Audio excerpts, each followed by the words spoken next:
Selamat datang di channel Jendela Sains, channelnya buat kalian yang ingin memahami pelajaran matematika, fisika, dan kimia SMA. Di video ini kita akan membahas dimensi 3, part yang kedua, yaitu tentang keistimewaan bidang diagonal kubus dan bangun ruang lainnya. Simak terus video ini sampai akhir. Berikutnya kita ke bidang diagonal kubus. Hati-hati ya. Bidang diagonal berbeda dengan diagonal bidang. Kalau di depan tadi, diagonal bidang itu merupakan diagonal sisi dari kubus. Kalau bidang diagonal itu seperti apa? Gini, saya akan terangkan langsung ke contohnya. Jadi di sini, ini ada kubus A, B, C, D, E, F, G, H. Ya, maka bidang diagonal itu adalah persegi panjang yang ini, yang diarsir warna abu-abu ini. Jadi A, B, G, H, ini bidang diagonal. Bentuknya adalah persegi panjang. Dengan panjangnya yaitu BG dan AH itu adalah diagonal sisi atau diagonal bidang. Yang kalau misalkan rusuknya itu A, maka panjangnya BG dan AH itu adalah A akar 2. Ya kan? Sedangkan panjangnya AB dan GH itu A karena kan rusuk. Ngerti ya? Makanya itu karena nggak sama berarti persegi panjang. Bidang diagonal bentuknya persegi panjang. Nah, bidang diagonal ini sifatnya adalah membagi kubus menjadi dua bagian sama besar. Ya, seperti membelah kubus menjadi dua buah prisma segitiga. Ngerti ya? Nah, total bidang diagonal itu ada 6. Nggak hanya A, B, G, H. Di sini ada bidang diagonal C, D, E, F. Ya, C, D sama E, F ini panjangnya adalah rusuk atau A. C, F sama D, E ini diagonal sisi atau A akar 2. Kemudian di sini ada B, C, H, E. Lalu A, D, G, F. Kemudian A, C, G, E. Dan yang terakhir D, B, F, H. Semuanya adalah bidang diagonal. Berikutnya kita ke keistimewaan bidang diagonal kubus. Kita tahu tadi kubus memiliki 6 buah bidang diagonal. Ya, di sini saya ambil contoh yaitu bidang diagonal A, C, G, E. Bidang diagonal kita tahu berbentuk persegi panjang. Nah, apa keistimewaannya? Gini. Jadi di sini, ini kan bidang diagonal ACGE berbentuk persegi panjang. Dengan AC ini adalah diagonal sisi yang panjangnya A akar 2, dan CG ini adalah rusuk yang panjangnya A. Oke? Nah, kalau misalkan di sini ada titik P. Titik P ini tepat di tengah-tengahnya AC, sehingga AP sama PC ini sama panjang. Dan di atas ada titik R. R berada di tengah-tengahnya EG, sehingga ER dan RG juga sama panjang. Maka seperti ini. Dari titik A, kita hubungkan garis ke titik G. A ke G. Kalau kalian lihat, A ke G itu di sini dikubus A ke G. Masih ingat ini apa namanya? AG itu adalah diagonal ruang dari kubus. Ya, jadi bisa kita katakan, garis diagonal dari bidang diagonal kubus itu adalah diagonal ruang. Jadi AG sama EC yang merupakan diagonal dari bidang diagonal kubus merupakan diagonal ruang dari kubus. Ngerti ya? Nah, kemudian di sini, dari titik E ke titik P itu dihubungkan garis yang warna hijau ini. Garis EP memotong diagonal ruang AG di titik M. Sedangkan dari titik C ditarik garis ke titik R. Garis CR memotong diagonal ruang AG di titik N. Maka keistimewaan yang pertama adalah garis yang warna hijau ini, EP dan CR, memotong diagonal ruang AG tegak lurus. Jadi di titik M ini sudutnya siku-siku tegak lurus. Di titik N juga tegak lurus. Gak hanya itu, keistimewaan yang kedua adalah garis yang warna hijau ini membagi diagonal ruang AG 3 bagian yang sama panjang atau sama besar, sehingga AM sama dengan MN sama dengan NG. Jadi panjangnya sama. Kalau kubus dengan rusuk A, kita tahu panjang diagonal ruangnya kan A akar 3. Sehingga AM itu sepertiga dari diagonal ruang. Sepertiganya AG, sepertiganya A akar 3. Jadi AM itu panjangnya sepertiga A akar 3. MN juga sepertiga A akar 3. NG juga sepertiga A akar 3. Itu adalah keistimewaan bidang diagonal kubus. Oke, saya lanjutkan ya. Nah, di sini ada tambahan garis. Kalau kalian lihat, 2 buah garis yang warna ungu. Jadi di sini titik Q ini di tengah-tengahnya GC ya. Jadi GQ sama QC ini sama panjang. Sedangkan titik S ini di tengah-tengahnya EA. Jadi ES sama SA ini sama panjang. Dari titik R dihubungkan garis ke titik S. Dari titik P dihubungkan garis ke titik Q. Ya, garis yang warna ungu ini, SR dan PQ, memotong garis EP dan RC yang warna hijau ini juga tegak lurus. ini tegak lurus, ini juga tegak lurus. Misalkan di sini titik perpotongannya antara garis hijau sama ungu di titik T sama U, maka ET, TM, dan MP ini sama panjang. RN, NU, UC ini juga sama panjang. Ngerti ya? Itu keistimewaan bidang diagonal kubus. Diingat ya. Nah, berikutnya sama sebaliknya. Kalau misalkan di sini diagonal ruangnya EC, kemudian dari titik A dihubungkan garis ke R sekarang ya. Terus dari G ke titik B, maka garis yang warna hijau ini AR dan PG ini memotong diagonal ruang CE itu tegak lurus dan membaginya menjadi 3 bagian yang sama panjang. Oke. Dan juga sama selanjutnya, kalau ada garis yang warna ungu, jadi dari P dihubungkan garis ke S, S ini tengah-tengahnya AE, dan dari R dihubungkan garis ke titik Q, Q ini tengah-tengahnya QG, maka garis yang warna ungu ini juga tegak lurus sama garis yang warna hijau. Dan gak hanya itu, membagi garis yang warna hijau ini 3 bagian sama panjang. Jadi ini sama ya. Nah, seperti ini. Yang ini juga sama. Oke, paham ya? Berikutnya kita ke kesepakatan nama titik pada kubus. Jadi di sini saya tekankan ya, kesepakatan nama titik ini hanya berlaku pada video di channel ini aja. Ya, berlakunya tidak universal, belum tentu berlaku di sekolah kalian atau di buku kalian, atau mungkin berlaku cuma namanya berbeda. Oke? Jadi di sini ini ada kubus A, B, C, D, E, F, G, H. Ya, kalau nama A, B, C, D, E, F, G, H sih universal ya. Nah, lalu seperti ini. Titik yang berada di tengah-tengahnya AB itu saya sebut dengan titik P1. Titik di tengah-tengahnya BC itu P2, titik di tengah-tengahnya CD itu P3, dan titik di tengah-tengahnya AD itu P4. Lalu, titik di tengah-tengahnya AE itu Q1, titik di tengah-tengahnya BF itu Q2, titik di tengah-tengahnya GC itu Q3, titik di tengah-tengahnya DH itu Q4. Titik di tengah-tengahnya EF itu R1, titik di tengah-tengahnya FG itu R2, titik di tengah-tengahnya GH itu R3, dan titik di tengah-tengahnya EH itu R4. Jadi kalau kalian lihat, titik P, P1, P2, P3, P4, semua yang P ini merupakan titik tengah dari rusuk alas AB, BC, CD, dan DA, ya kan? P1, P2, P3, P4. Lalu Q itu merupakan titik tengah dari rusuk tegak AE, BF, CG, DH. Dan titik R itu di tengah-tengahnya rusuk tutup EF, FG, GH, HE. Ngerti ya? Jadi diingat ya, P1 sampai P4 itu titik tengahnya rusuk alas, Q1 sampai Q4 itu titik tengahnya rusuk tegak, R1 sampai R4 itu titik tengahnya rusuk tutup. 1, 2, 3, 4-nya, kalau yang P sama R itu dimulai dari depan ya, kemudian berlawanan jarum jam, 1, 2, 3, 4. Kalau Q itu dimulai dari kiri depan ini ya, berlawanan jarum jam juga, Q1, Q2, Q3, Q4. Oke, selanjutnya di sini, pada perpotongan diagonal sisi alas kubus, yaitu AC dan BD, berpotongan di titik S1. Ya. Kemudian, pada perpotongan diagonal sisi depan, jadi AF sama BE, berpotongannya di S2. Lalu, sisi kanan, perpotongan diagonalnya, BG dan CF itu berpotongan di S3. Sisi belakang, DG dan CH berpotongan di S4. Sisi kiri, diagonalnya AH dan DE berpotongan di S5.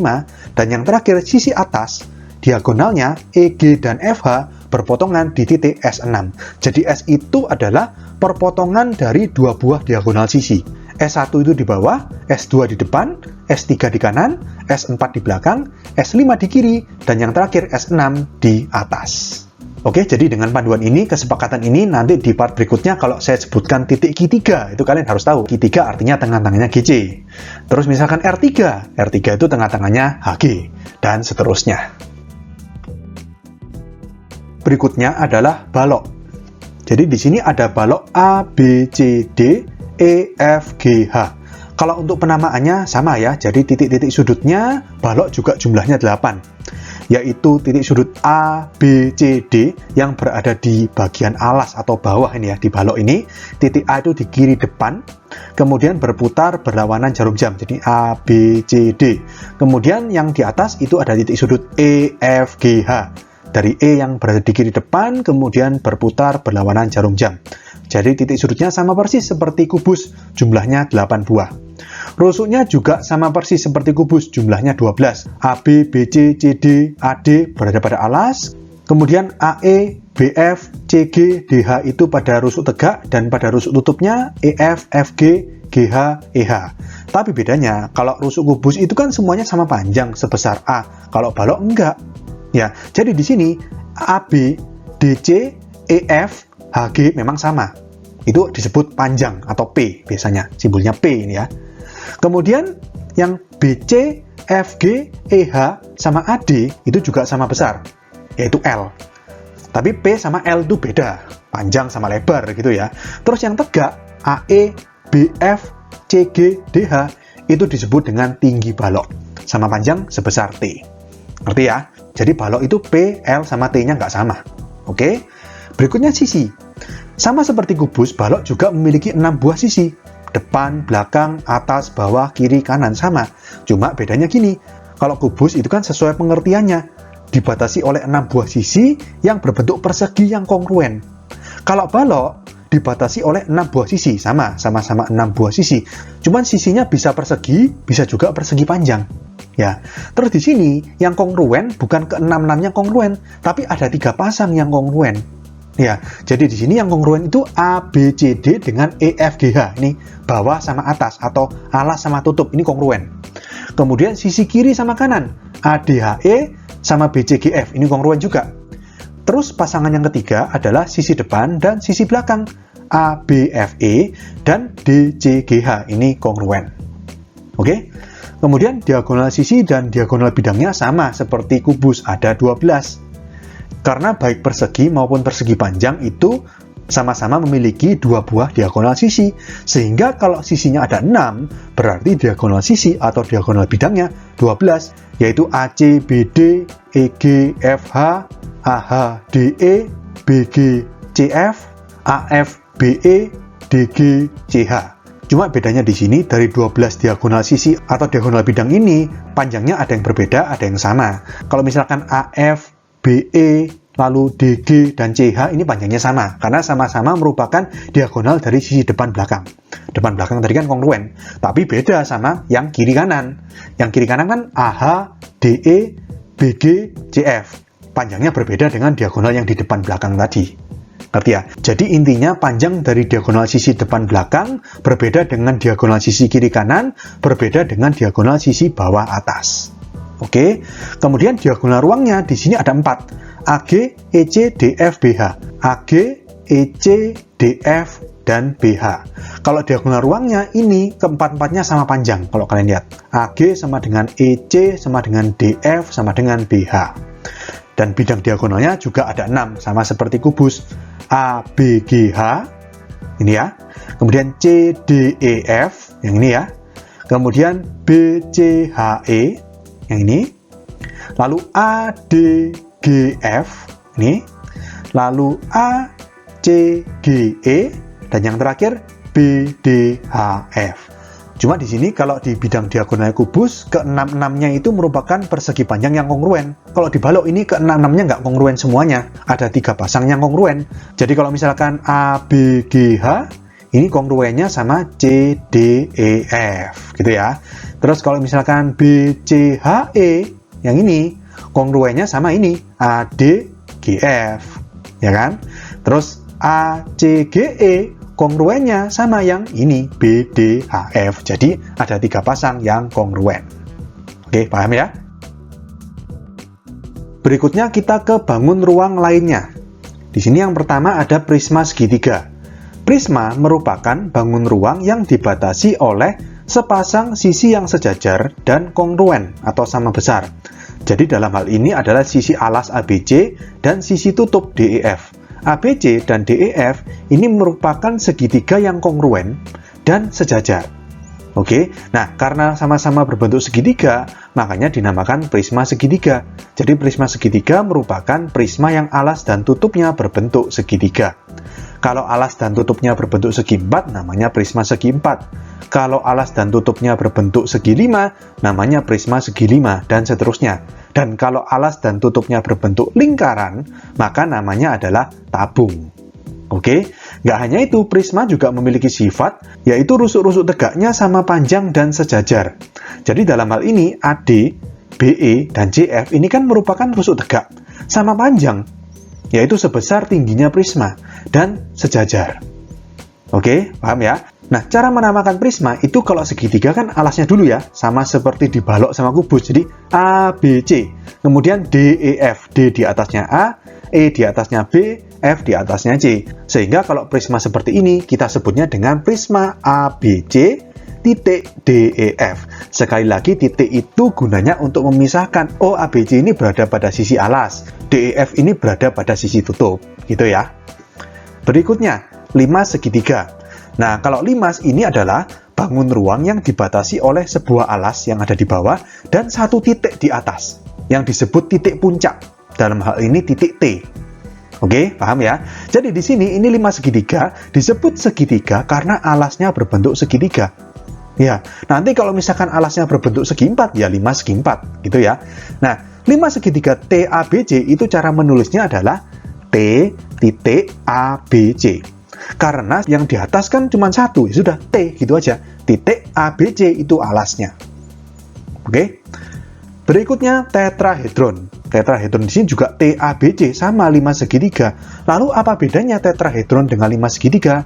Gini, tetrahedron itu limas segitiga yang punya keistimewaan. Keistimewaan tetrahedron adalah rusuk-rusuk TA, TB, TC, AB, BC, AC semuanya sama panjang. Ya, jadi TA sama dengan TB, sama dengan TC, sama dengan AB, sama dengan BC, sama dengan AC. Jadi limas segitiga yang benar-benar khusus, beraturan. Semua rusuknya sama panjang. Nggak hanya itu, kalau kalian lihat di sini, segitiga alas ABC itu segitiga sama sisi, berarti kan? Segitiga TAC, segitiga sama sisi juga. Segitiga TAB, sama sisi juga. Segitiga TBC sama sisi juga, dan keempat segitiga tersebut kongruen juga. Itulah keistimewaan dari tetrahedron. Jadi boleh kita katakan tetrahedron itu adalah limas segitiga beraturan. Ngerti ya? Karena panjang rusuknya sama panjang semuanya, sisinya juga kongruen semuanya, yaitu segitiga sama sisi. Kalau di limas segitiga belum tentu segitiga, tapi belum tentu sama sisi. Bisa siku-siku, bisa sama kaki, bisa segitiga sembarang. Oke? Berikutnya di sini limas segi empat beraturan. Nah, tadi saya sudah terangkan ya, kalau limas segitiga itu limas yang alasnya berbentuk segitiga. Berarti, kalau limas segi empat itu limas yang alasnya berbentuk segi empat. Nggak hanya itu, di sini beraturan. Beraturan, apanya yang beraturan? Ya alasnya. Jadi alasnya, yaitu kalau di sini kalian lihat, ini A, B, C, D. Ini A ya. Kelihatan di sini ketutupan, ini A. A, B, C, D ini berbentuk persegi, makanya beraturan. Jadi AB sama BC sama CD sama AD ini sama panjang. Kalau A, B, C, D ini persegi sama panjang semuanya, berarti segitiga TAB, TBC, TDC, dan TAD ini kongruen. Ngerti ya? Lalu sisi-sisi tegaknya TA, TB, TC, TD ini juga sama panjang. Ngerti ya? Jadi ini adalah limas segi empat beraturan. Berikutnya, bidang 4 siku-siku. Nah, bidang 4 siku-siku ini juga merupakan limas segitiga. Cuma di sini keistimewaan bidang 4 siku-siku itu sudut di titik C ini ketiga garisnya, jadi CB, CA, dan CT ini saling tegak lurus. Jadi bisa kita katakan sudut ACB itu siku-siku atau 90 derajat. Lalu, sudut TCB itu juga siku-siku, 90 derajat.